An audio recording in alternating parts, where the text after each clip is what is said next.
Hello മക്കളെ, അക്ഷയ് സാറാണ്. ചുരുങ്ങിയ സമയത്തിൽ നമുക്ക് നമ്മുടെ first chapter of biology invisible living world beyond our naked അതിൽ പ്രധാനപ്പെട്ട കോൺസെപ്റ്റുകളെല്ലാം തന്നെ വളരെ ചുരുക്കത്തിൽ പെട്ടെന്ന് നിങ്ങളിലേക്ക് എത്തിക്കുന്ന സെഷനാണ് കോൺസെപ്റ്റ് റിവിഷൻ എന്ന് പറയുന്ന സെഷൻ. സോ പെട്ടെന്ന് തന്നെ നമുക്ക് സെഷനിലേക്ക് കിടക്കാം. സോ മക്കളെ, ഈ ഒരു ചാപ്റ്റർ വളരെ രസകരമായിട്ടുള്ള ഒരു ചാപ്റ്റർ തന്നെയാണ്, യാതൊരു സംശയവുമില്ല. ആദ്യം തന്നെ സെല്ലിൻ്റെ ഡിസ്കവറിയുമായി ബന്ധപ്പെട്ട കുറച്ച് കാര്യങ്ങളൊക്കെ നമുക്ക് പറഞ്ഞിരുന്നുണ്ട്. അതായത് ലെൻസുകളുടെ എവല്യൂഷനുമായി ബന്ധപ്പെട്ട് ലെൻസുകൾക്ക് മുന്നേ, അതായത് വളരെ ചെറിയ സബ്സ്റ്റൻസുകളെ അല്ലെങ്കിൽ മൈക്രോസ്കോപ്പിൻ്റെ ഇൻവെൻഷന് മുന്നേ ചെറിയ സബ്സ്റ്റൻസുകളെ നമുക്കൊന്നും കാണാൻ പറ്റിയിരുന്നില്ല. അപ്പോൾ അങ്ങനെ സബ്സ്റ്റൻസുകൾ ഉണ്ടായിരുന്നു എന്നുള്ളത് നമ്മൾ വിശ്വസിച്ചിരുന്നില്ല. പിന്നീട് ലെൻസുകളും മൈക്രോസ്കോപ്പുകളൊക്കെ വന്നതിന് ശേഷമാണ് ഇങ്ങനെ ഒരു ഇൻവിസിബിൾ ആയിട്ടുള്ളൊരു വേൾഡ് നമുക്ക് ചുറ്റിലും ഉണ്ട് എന്നുള്ള കാര്യങ്ങൾ മനസ്സിലായിട്ടുള്ളതെന്നൊക്കെ വളരെ രസകരമായിട്ടുള്ള രീതിയിൽ പറഞ്ഞു വെക്കുന്നുണ്ട് ടെക്സ്റ്റ് ബുക്കിൽ. പിന്നെ സെല്ലിൻ്റെ ഡിസ്കവറിയുമായി ബന്ധപ്പെട്ട റോബർട്ട് ഹുക്കിൻ്റെ ഒരു കോൺട്രിബ്യൂഷൻ വളരെ വലുതാണ്. സെല്ലിനെ കണ്ടെത്തിയത് ആര്? ഡിസ്കവറി ഓഫ് സെൽ എന്ന് പറയുമ്പോൾ തന്നെ റോബർട്ട് ഹുക്കിൻ്റെ പേരായിരിക്കും നമ്മുടെ മനസ്സിലേക്ക് ആദ്യം വരുന്നുണ്ടാവുക. വളരെ ശരിയാണ്, 1665 എന്ന വർഷത്തിൽ.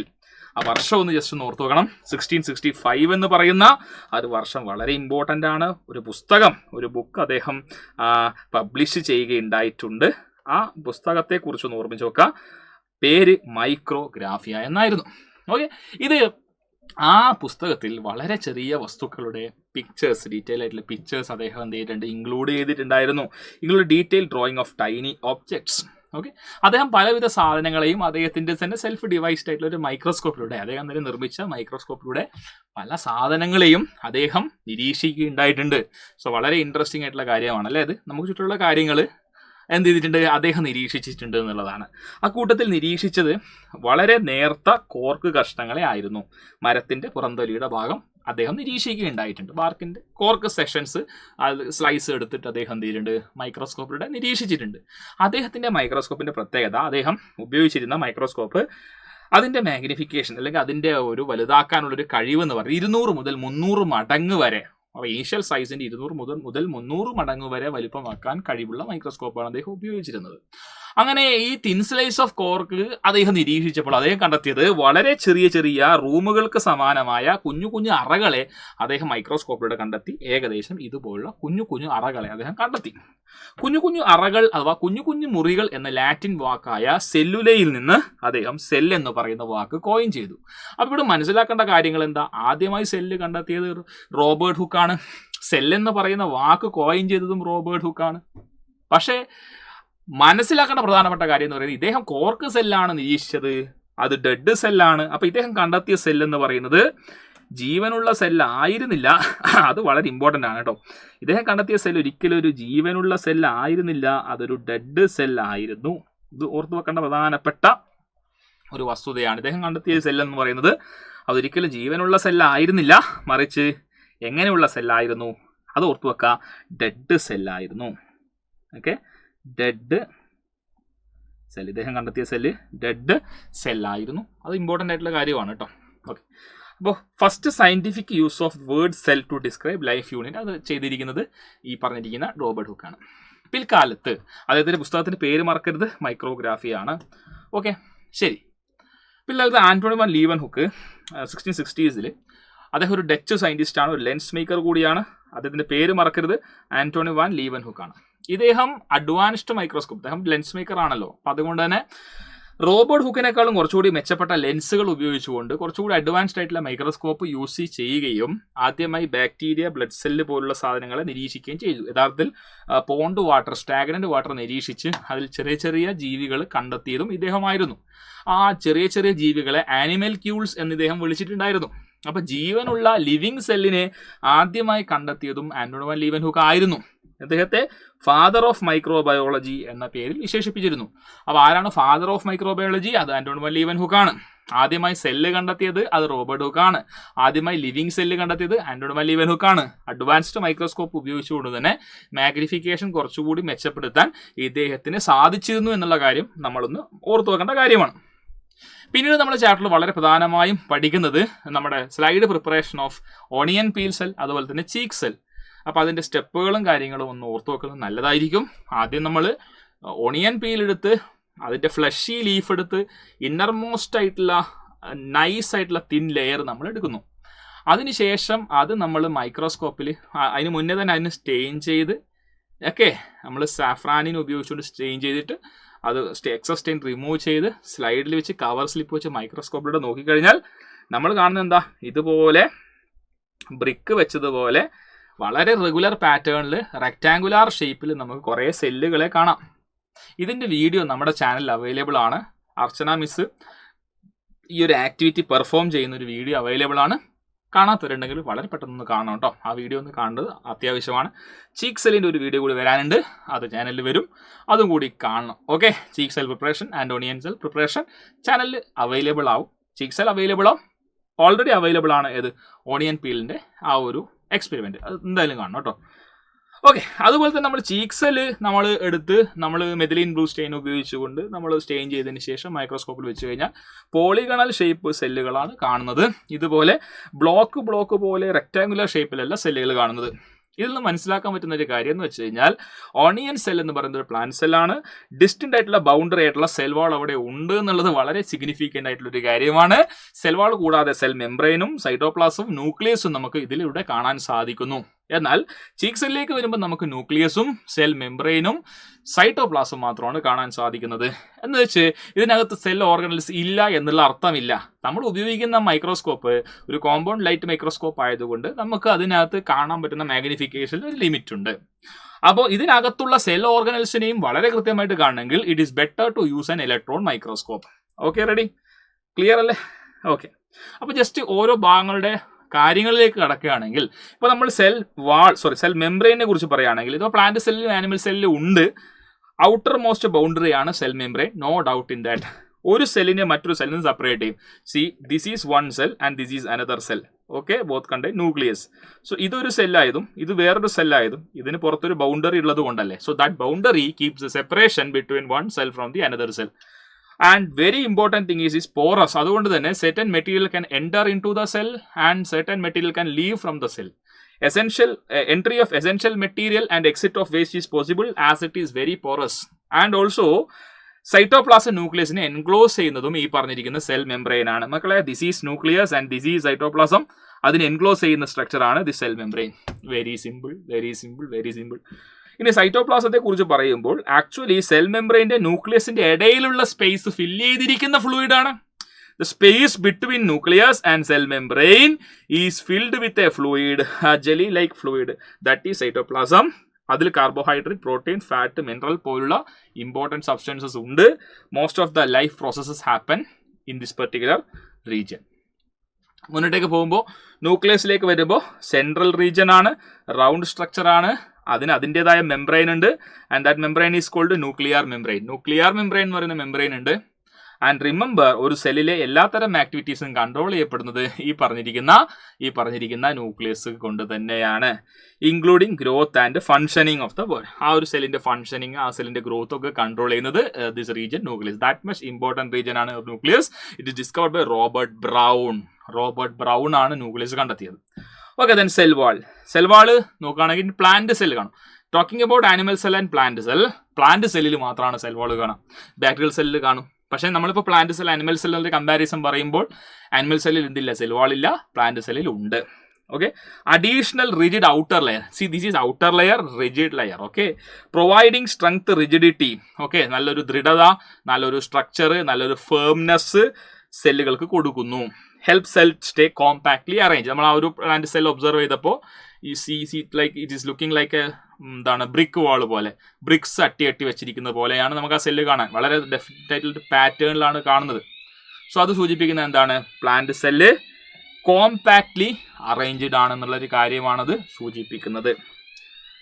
ഓക്കെ, ഇനി പ്ലാന്റ് സെല്ലിൽ കാണപ്പെടുന്ന പ്രധാനപ്പെട്ട സാധനമാണ് പ്ലാസ്റ്റിഡ്. ഓക്കെ, റോഡ് ഷേപ്പിലുള്ള ഭാഗമാണ് പ്ലാസ്റ്റിഡ് എന്ന് പറയുന്നത്. ഓക്കെ, പ്ലാസ്റ്റിഡുകളിൽ തന്നെ നമുക്ക് ക്ലോറോപ്ലാസ്റ്റ് ഉണ്ട്, ല്യൂക്കോപ്ലാസ്റ്റ് ഉണ്ട്, ക്രോമോപ്ലാസ്റ്റ് ഉണ്ട്. അതിൽ ക്ലോറോപ്ലാസ്റ്റ് എല്ലാവർക്കും അറിയാം, അതിൽ ക്ലോറോഫിൽ ഉണ്ട്, എല്ലാവർക്കും അറിയാവുന്ന കാര്യമാണ്. അതുകൊണ്ട് തന്നെ ഗ്രീൻ കളർ ഉണ്ട്. Chlorophyll is the pigment which give plant part green colour and help in the process of photosynthesis. Photos സഹായിക്കും. ഈ നോൺ ഗ്രീൻ ഏരിയാസിൽ സ്റ്റോറേജിന് വേണ്ടിയിട്ട് അവിടെ വേറെ പ്ലാസ്റ്റിഡ്സ് ഉണ്ട്. ഓക്കെ, സ്റ്റോറേജിന് വേണ്ടി സഹായിക്കുന്ന പ്ലാസ്റ്റിഡ് ല്യൂക്കോപ്ലാസ്റ്റ് ഉണ്ട്. ഓക്കെ, പിന്നെ അതുപോലെ തന്നെ കളർ ഇമ്പാർട്ടിങ്. ഇപ്പോൾ നമുക്ക് നോക്കിക്കഴിഞ്ഞാൽ ഫ്ലവർ, ഫ്രൂട്ട്, ഇതൊക്കെ കളർ ഉണ്ട്. കളർ ഇമ്പാർട്ട് ചെയ്യുന്നത് ക്രോമോപ്ലാസ്റ്റ് ആണ്. അപ്പോൾ പ്ലാസ്റ്റിഡ്സും ഡിഫറെൻറ്റ് ടൈപ്സ് ഉണ്ട് പ്ലാന്റ്സിൽ. പിന്നെ പ്ലാന്റിൽ കാണുന്ന വാക്യൂൾ, വലിയൊരു വാക്യൂൾ പ്ലാന്റ് കാണും. ഓക്കെ. ആനിമൽ സെല്ലിൽ വാക്യൂള് സാധാരണ രീതിയിൽ ഉണ്ടാവാറില്ല, ഉണ്ടെങ്കിൽ തന്നെ വളരെ ചെറുതായിരിക്കും. പ്ലാന്റ് സെല്ലിലാണ്, സോറി ആനിമൽ സെല്ലിലാണ്. പക്ഷെ പ്ലാന്റ് സെല്ലിൽ നോക്കുകയാണെങ്കിൽ വലിയ വാക്യൂളാണ്, ലാർജ് സെൻട്രൽ വാക്യൂൾ. അത് എന്തിനാന്ന് വെച്ച് കഴിഞ്ഞാൽ വേസ്റ്റിനെയും പിന്നെ മറ്റു സബ്സ്റ്റൻസിനെയൊക്കെ സ്റ്റോർ ചെയ്യാനും പിന്നെ അതുപോലെ തന്നെ ഷേപ്പ് മെയിൻറ്റെയിൻ ചെയ്യാനും ഒക്കെ സഹായിക്കുന്നുണ്ട്. ഇതിനകത്ത് വാട്ടറൊക്കെ ഫില്ല് ചെയ്ത് ആ ഒരു ഷേപ്പ് മെയിൻറ്റെയിൻ ചെയ്യാൻ സഹായിക്കുന്നുണ്ട്. ഓക്കെ. ഇനി വേറൊരു കാര്യം മനസ്സിലാക്കേണ്ടത് വാക്യൂൾ ആനിമൽ സെല്ലിൽ സാധാരണ രീതിയിൽ ഉണ്ടാവാറില്ല എന്നുള്ളതാണ്. ഉണ്ടെങ്കിൽ തന്നെ എന്തായിരിക്കും, ചെറുതായിരിക്കും. ഈ ഒരു കാര്യങ്ങളൊന്നും എന്ത് ചെയ്യുക, ഒന്ന് ഓർത്ത് വെക്കുന്നത് നന്നായിരിക്കും. Okay, ready. പ്ലാസ്റ്റിഡ്സിലേക്ക് വരുമ്പോൾ നമുക്ക് ഒരിക്കലും ആനിമൽ സെല്ല് കാണാൻ പറ്റില്ല. പ്ലാന്റ് സെല്ലിൽ പ്ലാസ്റ്റിഡ്സ് കാണും, അതുപോലെ തന്നെ ക്ലോറോപ്ലാസ്റ്റ്, ക്രോമോപ്ലാസ്റ്റ്, ലൂക്കോപ്ലാസ്റ്റ് കാണും.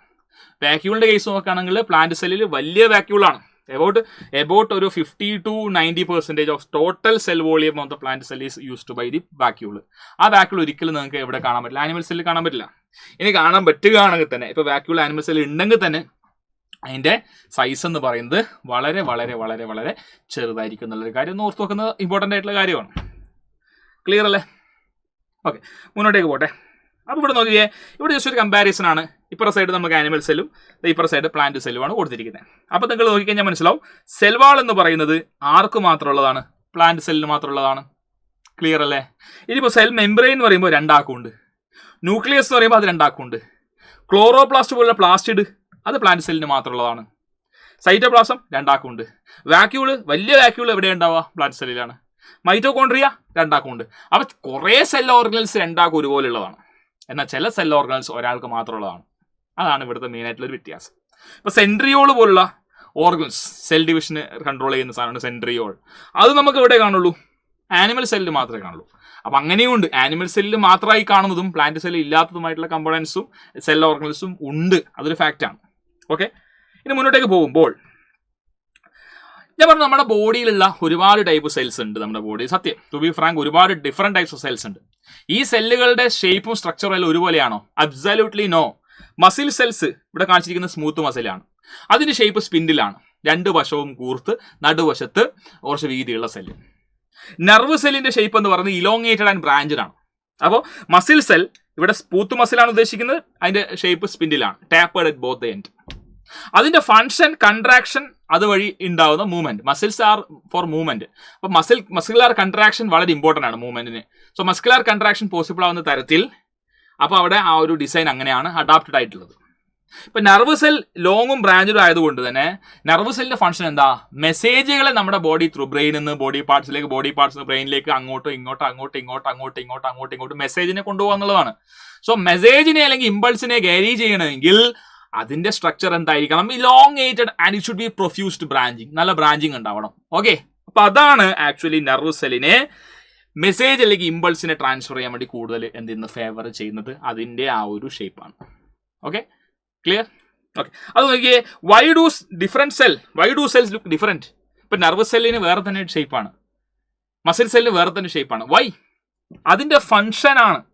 ഓരോന്നിന്റെ ഫങ്ഷൻ അനുസരിച്ചിട്ട് സെല്ലിന്റെ ഷേപ്പും സ്ട്രക്ചറും മാറ്റമുണ്ട്. Related to their function. അതെന്ത് ചെയ്യുന്നു, അതിന്റെ ഫങ്ഷൻ എന്താണ്, അതിനനുസരിച്ചിട്ട് ഇത് മാറിയിരിക്കുകയാണ്.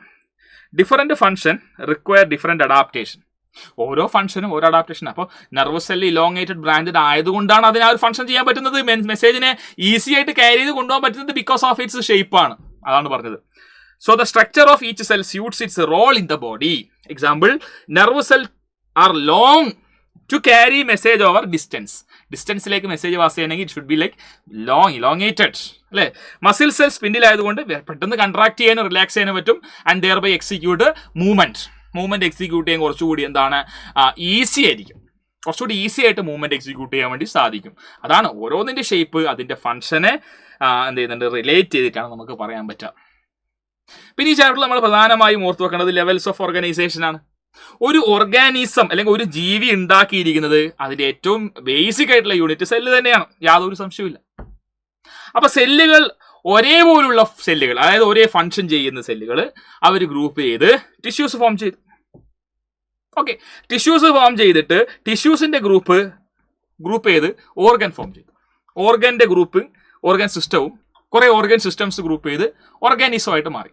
ഉദാഹരണം, ഇപ്പൊ സ്മൂത്ത് മസിൽ സ്പിൻഡിൽ ഷേപ്പാണ്. അപ്പൊ സ്മൂത്ത് മസിൽ സെൽസ് എല്ലാം കൂടി ചേർന്ന് മസ്കുലാർ ടിഷ്യൂ ഉണ്ടായി. Muscular tissue, nervous tissue, connective tissue, അങ്ങനെ കുറെ ടിഷ്യൂസ് കൂടി ചേർന്ന് ഓർഗൻ ആയിട്ട് മാറി. ഇവിടെ സ്റ്റൊമക്ക് പോലെ small intestine, large intestine, oesophagus, അങ്ങനെ കുറെ ഓർഗൻസ് കൂടി ചേർന്ന് ഓർഗൻ സിസ്റ്റമായ ഡൈജസ്റ്റീവ് സിസ്റ്റം ഉണ്ടായി. ഡൈജസ്റ്റീവ് സിസ്റ്റം പോലെ endocrine system, nervous system, excretory system, circulatory system, അങ്ങനെ ഒരുപാട് സിസ്റ്റംസ് കൂടി ചേർന്ന് ഒരു ജീവി ഓർഗാനിസം ഉണ്ടായി. മനസ്സിലായോ? അപ്പോൾ ഒരു ഓർഗാനിസം എന്ന് പറയുന്ന ഒരാൾ ഉണ്ടാക്കിയിരിക്കുന്ന ഒരുപാട് ഓർഗൻ സിസ്റ്റംസ് കൊണ്ടാ. ഓർഗൻ സിസ്റ്റം ഉണ്ടാക്കിയിരിക്കുന്ന ഒരുപാട് ഓർഗൻസ് കൊണ്ടാ. ഓർഗൻസ് ഉണ്ടാക്കിയിരിക്കുന്ന ഒരുപാട് ടിഷ്യൂസ് കൊണ്ടാ. അറ്റ് ലാസ്റ്റ് ഓരോ ടിഷ്യൂസ് ഉണ്ടാക്കിയിരിക്കുന്ന ഓരോ സെല്ലുകൾ കൊണ്ടാണ്. And thereby cell is a basic building block of life. ജീവന്റെ ഏറ്റവും ബിൽഡിംഗ് ബ്ലോക്ക്, ഏറ്റവും ബേസിക് ആയിട്ടുള്ള സ്ട്രക്ചറൽ ആൻഡ് ഫങ്ഷണൽ യൂണിറ്റ് എന്ന് പറയുന്നത് എന്താണ്? സെല്ല് തന്നെയാണ്. യാതൊരു സംശയമില്ല. ഒരു കോംപ്ലക്സ് ആയിട്ടുള്ള ജീവി ഉണ്ടാക്കണമെങ്കിൽ സിമ്പിൾ ആയിട്ട് ഇത്തരം സെല്ലുകൾ കൂടിച്ചേർന്ന് ഡിവിഷൻ ഓഫ് ലേബറിംഗ് നടന്ന് വളരെ കൃത്യതയാർന്ന രീതിയിൽ വെൽ കൺട്രോൾ ആൻഡ് കോർഡിനേറ്റഡ് ആയിട്ട് നമ്മുടെ ബോഡിയിൽ ഓരോ സെല്ലും എന്ത് ചെയ്യുന്നുണ്ട്? ഫങ്ഷൻ ചെയ്യുന്നുണ്ട്. The level of organization help us understand how building block or simple building block like cells come together to form a complex human being or complex organism. അത്രയും complex ആയിട്ടുള്ള കാര്യങ്ങൾ നമ്മുടെ ബോഡിയിൽ നടക്കുന്നുണ്ട്. And remember, we are all made of tiny cells. Clear? So levels of organization is very important. പിന്നെ നമ്മൾ text ബുക്കിൽ പഠിക്കുന്നത് pond water as well as നമ്മുടെ സോയിൽ സസ്പെൻഷൻ. ഇത് നമ്മൾ വ്യൂ ചെയ്യുന്നുണ്ട് മൈക്രോസ്കോപ്പിൽ. അതിൽ കാണപ്പെടുന്ന ഓർഗാനിസം, അതിന്റെ പ്രത്യേകത നമ്മൾ നോക്കുന്നുണ്ട്. So pond water pond water stagnant water ആണ്. It's not moving. കെട്ടിക്കിടക്കുന്ന വെള്ളമായിരിക്കും. അപ്പൊ ആ വെള്ളത്തിൽ നമ്മൾ പരിശോധിച്ചാൽ നമുക്ക് കാണാൻ പറ്റുന്ന ഏറ്റവും പ്രധാനപ്പെട്ട ഒരാള് it's amoeba. Amoeba is A protozoa. Okay, amoeba നോക്കിക്കഴിഞ്ഞാൽ സിംഗിൾ സെൽ, യൂണിസെല്ലുലർ ആണ്. It moves with the help of this finger like extension here, and that is called pseudopodia. Using pseudopodia, amoeba execute movement. False feet ആണ്, moving ആണ്, irregular shape ആണ്, motile and irregular shape. Paramecium again is a പ്രോട്ടോസോവയാണ്, single സെല്ലാണ്. അതിന് move ചെയ്യാൻ ഞാൻ zoom ചെയ്യുമ്പോൾ നിങ്ങൾക്ക് കാണാം കുറെ ചെറിയ ഹെയർ ലൈക്ക് സ്ട്രക്ചേഴ്സ് കാണാം. And these are cilia. These are called what? Cilia. Using cilia, it will move from one place to another. Movement take place with the help of specialized structure called cilia. And algae. The algae shown here is Chlamydomonas, okay, which is a unicellular. Normal algae multicellular ആണ്, but here the shown algae in the figure, the algae shown in the figure is Chlamydomonas, which is a unicellular algae. It is green because it contains green pigment, chlorophyll. It can undergo photosynthesis. Okay, it will be moving with the help of flagellum like structure, whip like structure called flagellum. Okay, specialized structure ഉപയോഗിച്ചുകൊണ്ട് അത് move ചെയ്യും. ഇനി soil suspension ഒന്നുമില്ല, കുറച്ച് garden soil എടുക്കുന്നു, വെള്ളമൊഴിച്ച് നമ്മൾ ഉണ്ടാക്കുന്ന സസ്പെൻഷൻ, സോയിൽ സസ്പെൻഷൻ. അതിൽ നിന്ന് കുറച്ചെടുത്ത് നമ്മൾ മൈക്രോസ്കോപ്പിൽ വ്യൂ ചെയ്താൽ we can see certain category of micro organisms like bread mould. പൂപ്പലുകളെയാണ് കാണാൻ പറ്റുക, ബ്രെഡ് മോൾഡ്. ഓക്കെ, പിന്നെ മോൾഡ്, ബ്രഷ് ലൈക്ക് മോൾഡ് ഉണ്ടാവും, പെൻസിലിയം പോലുള്ള മോൾഡുകൾ ഉണ്ടാവും. അപ്പൊ നോക്കിയ ബ്രെഡ് മോൾഡ് പൂപ്പലാണ്. അപ്പൊ ബ്രെഡിന്റെ മുകളിലൊക്കെ കാണുന്ന പൂപ്പലില്ലേ, അതാണ് bread mould. Branched filament without chlorophyll. Remember, ഫംഗസുകൾക്ക് ക്ലോറോഫിൽ ഇല്ല, മോൾഡുകൾക്ക് ക്ലോറോഫിൽ ഇല്ല, ഓർമ്മിക്കാം. സ്വന്തമായിട്ട് ഫുഡ് ഉണ്ടാക്കാൻ പറ്റില്ല. ഇവിടെ സാക്ക് ലൈക്ക് സ്ട്രക്ചർ കാണാം. സാക്ക് ലൈക്ക് സ്ട്രക്ചർ കാണാം, അതിന് സ്പോർ റിലീസ് ചെയ്യപ്പെടുന്നുണ്ട്. പിന്നെ രണ്ടാമത് brush like fungus, brush end പോലുള്ള ഫംഗസുകൾ കാണാം. Branched filament without chlorophyll having brush like structure, mould fungus. പിന്നെ നമുക്ക് ആൽഗെ കാണാം, സ്ഫെരിക്കൽ ഷേപ്പുള്ള ആൽഗെ, ക്ലോറോഫിൽ ഉണ്ട്, അതുകൊണ്ട് തന്നെ ഫുഡ് പ്രിപ്പയർ ചെയ്യാൻ പറ്റും. പിന്നെ ബാക്ടീരിയ കാണാം, വ്യത്യസ്ത ഷേപ്പുകളിലെ ബാക്ടീരിയ ഉണ്ട്. Spherical shape caucus bacteria, comma shape Vibrio bacteria, spiral shape സ്പൈറലം bacterium, road shape bacillus bacterium, ഇതൊക്കെ നമുക്ക് കാണാൻ പറ്റും. ഓക്കെ, ഇവർക്കും ഈ പറഞ്ഞിരിക്കുന്ന വിപ്പ് ലൈക്ക് സ്ട്രക്ചർ ഫ്ലജെല്ല ഉണ്ട്. ബാക്ടീരിയത്തിന് മൂവ് ചെയ്യണ്ടേ, അതിനും ഫ്ലജെല്ല ഉണ്ട്, ബൈ ഫ്ലജെലേറ്റഡ്. ഓക്കെ, ഫ്ലജെല്ല ഉണ്ടെന്ന് ഓർമ്മിക്കാം. ബൈ ഫ്ലജെലേറ്റഡ് ആവണം തന്നെ നിർബന്ധമില്ല കേട്ടോ. നെക്സ്റ്റ്, ഇവിടെ ബൈ ഫ്ലജെലേറ്റഡ് ആണ്. ഇവിടെ ബൈ ഫ്ലജെലേറ്റഡ്, ഇവിടെ ഒരു ഫ്ലജെല്ലം ഉണ്ടാവും. ഇവിടെ ബൈ ഫ്ലജെലേറ്റഡ്, 2 ഫ്ലജെല്ല ഉണ്ട്. ഓക്കെ, ഇനി മൈക്രോബ് ഫുഡ് സ്പോയിൽ ചെയ്യുന്ന കാര്യം ടെക്സ്റ്റ് ബുക്കിൽ മെൻഷൻ ചെയ്യുന്നുണ്ട്. ഫുഡ് സ്പോയിൽ ചെയ്യും മൈക്രോബ്സ്. ഒരു സംശയം വേണ്ട, മൈക്രോബ്സ് എല്ലായിടത്തും ഉണ്ട്. സോയിലും വാട്ടറിലും എയറിലും ഫുഡിലും ഒക്കെ ഉണ്ട്, നമ്മുടെ ബോഡിക്ക് അകത്തുണ്ട്. അത് ഫുഡ് സ്പോയിൽ ചെയ്യുന്നുണ്ട്. ലെമൺ, ടൊമാറ്റോ, ഓറഞ്ച് ഇതൊക്കെ പുറത്ത് വെച്ച് കഴിഞ്ഞാൽ അതിൽ പൗഡറി ഗ്രോത്ത് ഉണ്ടാവും, കോട്ടൺ ലൈക്ക് ഗ്രോത്ത് ഉണ്ടാവും, പൂപ്പല് പിടിക്കും. അത് ഫുഡ് സ്പോയിൽ ആവുന്നതാണ് മൈക്രോ ഓർഗാനിസം. അപ്പൊ നമുക്ക് മൈക്രോബിനെ കാണണമെങ്കിൽ മൈക്രോസ്കോപ്പ് അല്ലെങ്കിൽ ഫോൾഡ് സ്കോപ്പ് ഉപയോഗിച്ചുകൊണ്ട് ഈ ലീഫിലും സ്റ്റെമ്മിലും റൂട്ടിലൊക്കെ നമുക്ക് നോക്കി കാണാം. കാരണം സർവ്വവ്യാപിയാണ്, കോസ്മോപൊളിറ്റൻ അല്ലെങ്കിൽ സർവ്വവ്യാപി, എല്ലായിടത്തും നമുക്ക് മൈക്രോബിനെ കാണാൻ പറ്റുന്നുണ്ട്. The exist in extreme climate condition, മനുഷ്യർക്ക് താമസിക്കാൻ പറ്റാത്ത, മനുഷ്യർക്ക് സർവൈവ് ചെയ്യാൻ പറ്റാത്ത വളരെ എക്സ്ട്രീം ആയിട്ടുള്ള condition, hot spring, icy region, ഇവിടെയൊക്കെ നമുക്ക് എന്ത് കാണാം? മൈക്രോബ് കാണാം. നമ്മുടെ ഇൻഡസ്റ്റൈൻ, നമ്മുടെ ഗട്ടിലൊക്കെ കാണാം. അത് ഡൈജഷൻ ഹെൽപ്പ് ചെയ്യുന്ന ബാക്ടീരിയകളൊക്കെ ഉണ്ട് കേട്ടോ. Micro organism show wide variety. ഏലൊക്കെ ഷേപ്പിൽ വെറൈറ്റിയിൽ ഒരുപാട്. എല്ലാ മൈക്രോ ഓർഗാനിസം ഒരുപോലെയാണോ? അല്ല. നല്ല വ്യത്യസ്തമായ ഷേപ്പിലും വളരെ അട്രാക്റ്റീവ് ആയിട്ടുള്ള രീതിയിലുള്ള സ്ട്രക്ചറിലൊക്കെ മൈക്രോ ഓർഗാനിസംസ് ഉണ്ട്. ഷേപ്പ്, സൈസ്, സ്ട്രക്ചർ ഒക്കെ എന്താണ്? ഡിഫറൻ്റ് ആണ്. അതിൽ തന്നെ ബാക്ടീരിയ നമ്മൾ നോക്കി കഴിഞ്ഞാൽ നേരത്തെ പറഞ്ഞ ഒരുപാട് ടൈപ്പ് ബാക്ടീരിയാസ് ഉണ്ട് അല്ലേ? ഒരുപാട് ഷേപ്പിൽ ബാക്ടീരിയാസ് ഉണ്ട്. ഇപ്പൊ അമീബയെ നോക്കിയ ഷേപ്പ് ഒന്നുമില്ല, ഇറഗുലർ ആണ്. അപ്പോൾ മൈക്രോബ് അത്രയും ഡൈവേഴ്സ് ആയിട്ടാണ് കാണുന്നത്. The diversity plays an important role in daily life, including helping clean the environment. അപ്പോൾ ഈ ശരിക്കും മൈക്രോ ഓർഗാനിസം വ്യത്യസ്ത കാറ്റഗറിയിൽ ഉള്ളതുകൊണ്ട് തന്നെ ചില മൈക്രോ ഓർഗാനിസം ഡീകമ്പോസസ് ആണ്. അവർ ഡെഡ് ആൻഡ് ഡീക്കേയിങ് ആയിട്ടുള്ള മാറ്ററിനെ ഡികമ്പോസ് ചെയ്ത് മണ്ണിലേക്ക് ലയിപ്പിച്ച് സോയിലിന്റെ ഫെർട്ടിലിറ്റി കൂട്ടുകയും നമ്മുടെ എൻവിറോൺമെന്റ് ക്ലീൻ ചെയ്യുകയും ചെയ്യും. വളരെ ഇമ്പോർട്ടൻ്റ് ആയിട്ടുള്ള ഒരു യൂസ് അല്ലേ? ശരിക്കും അത് ഇമ്പോർട്ടൻ്റ് ആയിട്ടുള്ള യൂസ് തന്നെയാണ്, യാതൊരു സംശയവും ഇല്ല നമുക്ക് പറയാം അല്ലേ? ഇമ്പോർട്ടൻ്റ് ആയിട്ടുള്ള കാര്യം തന്നെയാണ്. അതുവഴി നോക്കുമ്പോഴാണ് നമുക്ക് ആ ഒരു അഡ്വാൻറ്റേജ് നമുക്ക് മാനുവർ പ്രിപ്പറേഷനിൽ നമുക്ക് ഉപയോഗിക്കാം അല്ലേ? ഉപയോഗിക്കാം. ആ മാനുവൽ പ്രിപ്പറേഷൻ പഠിക്കുന്നതിന് മുന്നേ ഫുഡ് പ്രിസർവേഷൻ പഠിക്കണം. മൈക്രോ ഓർഗാനിസം ഫുഡ് സ്പോയിലാക്കും. അപ്പൊ നമ്മൾ അതിനെ എന്ത് ചെയ്യണം? ഫുഡിനെ പ്രിസർവ് ചെയ്യണം. എങ്ങനെ പ്രിസർവ് ചെയ്യാം? ഇവിടെ നിങ്ങൾ നോക്കിയേ, ഇവിടെ നോക്കിക്കോളൂ. This is because you add many spices with salt or sugar to it which act as preservative. High concentration of sugar or salt do not allow these organism. അതായത് നമ്മൾ ഉപ്പിലിട്ട് വെക്കും അല്ലെങ്കിൽ പഞ്ചസാര ഇട്ട് വെക്കും അല്ലേ? അപ്പൊ ഇങ്ങനെ ഉപ്പിലിട്ട് വെക്കുക, മാങ്ങ അല്ലെങ്കിൽ നെല്ലിക്ക ഉപ്പിലിട്ട് വെക്കുന്നതുകൊണ്ട് അവ സ്പോയിലായി പോകുന്നില്ല. എന്തുകൊണ്ടാ? ഹൈ കോൺസെൻട്രേഷൻ ആയിട്ടുള്ള ഈ ഷുഗർ, സോൾട്ട് ഇതിന്റെ മൈക്രോബിന്റെ ഗ്രോത്തിനെ അലോ ചെയ്യില്ല. മൈക്രോബിന്റെ ഉള്ളത്തെ വെള്ളമൊക്കെ വലിച്ചെടുക്കാൻ തുടങ്ങും. അപ്പൊ മൈക്രോബ്സിന് അവിടെ സർവ് ചെയ്യാൻ പറ്റില്ല അല്ലേ? But why do micro organism not infect pickles and മുറാവ? പിക്കിളും മുറാവ ഒന്നും എന്ത് ചെയ്യില്ല, അഫക്ട് ചെയ്യില്ല. അതിന്റെ കാരണം എന്താ? അതാണ് പറയുന്നത്. This picture shows a small discussion between two student about why pickles and മുറാവ don't get spoiled easily. Micro organism cannot grow on pickles and murava because they contain high amount of salt, sugar, spices. High amount of salt, sugar, spices ഉള്ളതുകൊണ്ട് ഇവർ preservative ആയിട്ട് act ചെയ്യും. അപ്പോൾ ശരിക്കും എന്താ സംഭവിക്കുന്നത്? High concentration of salt, sugar എന്ത് ചെയ്യും? മൈക്രോബിയൽ സെല്ലിൽ നിന്ന് വാട്ടർ വലിച്ചെടുക്കും. അപ്പോൾ അവർക്ക് വളരാൻ പറ്റുമോ? മൈക്രോബ്സിന് വളരാൻ പറ്റുമോ? ഇല്ല. മൈക്രോബ്സ് വളർന്നില്ലെങ്കിൽ ഫുഡ് എന്ത് ചെയ്യില്ല, സ്പോയിൽ ആവില്ല. അത് മാത്രമല്ല, ഇപ്പോൾ ഉപ്പ് നമ്മൾ മാങ്ങ ഉപ്പിലിട്ട് വെച്ച് കഴിഞ്ഞാൽ മാങ്ങയിലുള്ളത്തെ വെള്ളമൊക്കെ അത് വലിഞ്ഞെടുക്കുമ്പോൾ പുറത്ത് വെള്ളമില്ലാത്ത അവസ്ഥയിൽ അവർക്ക് ജീവിക്കാൻ പറ്റില്ല. മൈക്രോബ്സിന് വളരാൻ പറ്റാത്ത സാഹചര്യം ഉണ്ട്. അല്ലെങ്കിൽ മൈക്രോബ്സിൻ്റെ ഉള്ളിൽ നിന്ന് തന്നെ വെള്ളം എന്ത് ചെയ്യും? ഇത് വലിച്ചെടുക്കും. മൈക്രോബ്സിന് വളരാൻ പറ്റാത്ത സാഹചര്യം വരും. അപ്പോൾ അതുകൊണ്ട് ഫുഡ് പ്രിസർവേഷൻ വളരെയധികം പോസിബിൾ ആയിട്ട് വരുന്നു. പിന്നെ മാനുവൽ പ്രിപ്പറേഷൻ വളരെ ഇമ്പോർട്ടൻ്റ് ആയിട്ട് ഒരു കാര്യമാണ്. ഒന്നുമില്ല, നമ്മളൊരു എംപ്റ്റി കണ്ടെയ്നർ എടുക്കുന്നു.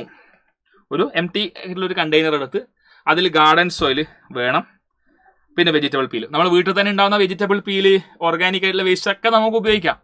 ആദ്യം നമ്മൾ എന്ത് ചെയ്തു? ഗാർഡൻ സോയിൽ എടുത്തിട്ട് കണ്ടെയ്നർ പകുതി നിറക്കാം. എന്നിട്ട് നമ്മൾ വീട്ടിലെ വേസ്റ്റ് ഒക്കെ അതിൽ ആഡ് ചെയ്യാം. ഓർഗാനിക്, പ്ലാസ്റ്റിക് ഒന്നും ആഡ് ചെയ്തിട്ട് കാര്യമില്ല. ഓർഗാനിക് വേസ്റ്റ് ആയിരിക്കണം ആഡ് ചെയ്യേണ്ടത്.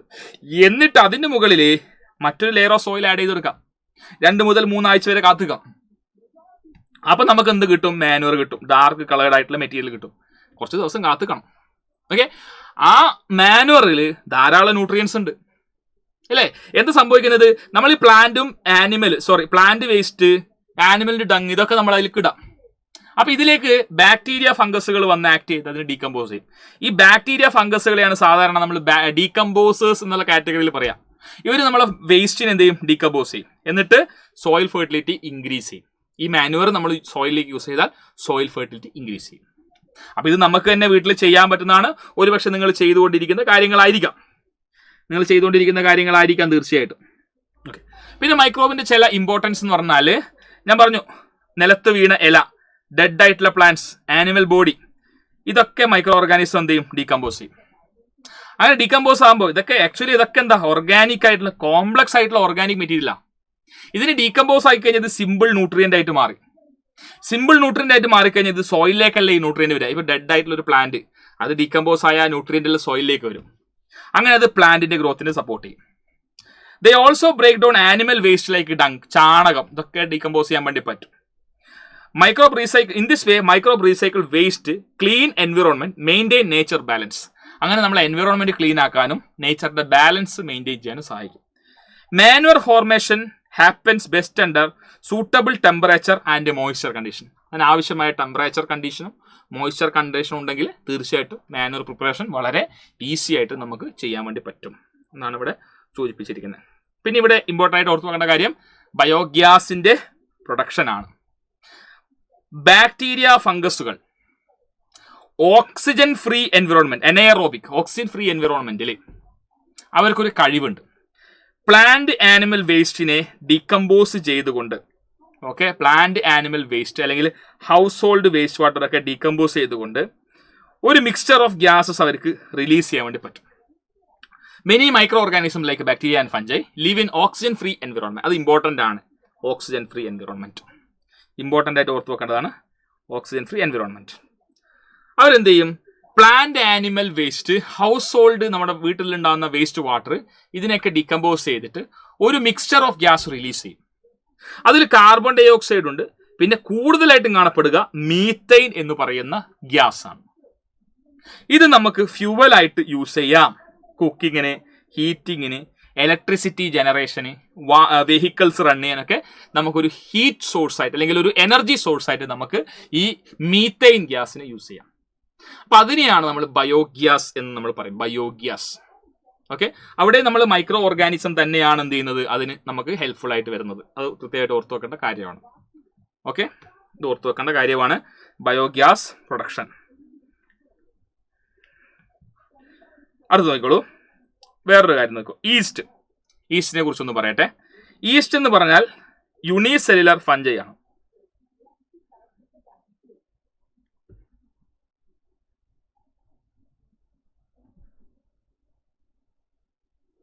യൂണിസെല്ലുലാർ ഫംജൈ ആണ് ഈസ്റ്റ്. ഈസ്റ്റിന്റെ പ്രത്യേകത എന്താ? വാം കണ്ടീഷനിൽ വളരും. ഈസ്റ്റ് റെസ്പയർ ചെയ്യും. അത് എനൈറോബിക് ആണ്. അതായത് ഓക്സിജന്റെ അസാന്നിധ്യത്തിൽ, ഓക്സിജന്റെ ആബ്സെൻസിൽ ഇത് റെസ്പയർ ചെയ്യും.